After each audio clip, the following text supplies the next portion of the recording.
ગીર સોમનાથમાં મહાદેવના દ્વારે ગુજરાતના પૂર્વ મુખ્યમંત્રી વિજય રૂપાણી પરિવારની સાથે પહોંચ્યા છે.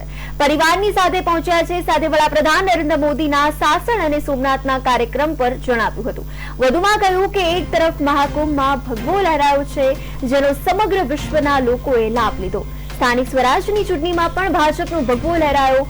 નીતિન ભારદ્વાજ, ઉદય શાહ પણ રૂપાણીની સાથે જોડાયા હતા.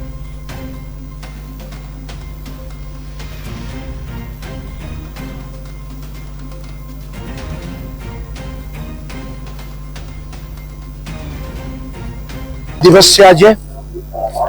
દેશભરમાં સનાતન ધર્મ અને એની ખૂબ કુંભને કારણે લોકોમાં ખૂબ ઉત્સાહ પણ છે. આપણી હિન્દુ ધર્મ, પ્રાચીન સંસ્કૃતિ અને મહાશિવરાત્રી પણ આ વખતે લોકો ખૂબ ઉત્સાહથી મનાવી રહ્યા છે, શ્રદ્ધાથી મનાવી રહ્યા છે.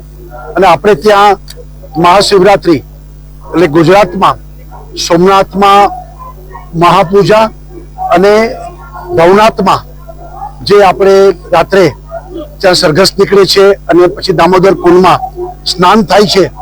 આનું વર્ષોથી મહત્વ છે.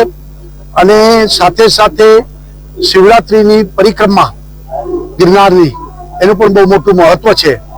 એટલે એનો પણ ઉત્સાહપૂર્વક ઉજવણી કરવામાં આવી છે.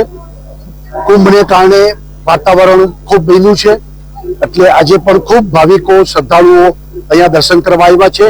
દર વખતે અમે લોકો પણ મહાશિવરાત્રીમાં ધજા ચડાવવા અને પૂજા કરવા માટે આવીએ છીએ. આજે ભગવાન શંકરની પૂજા કરીને, મહાદેવની પૂજા કરી અને બધાનું કલ્યાણ કરે અને ભારત વિકસિત રાષ્ટ્ર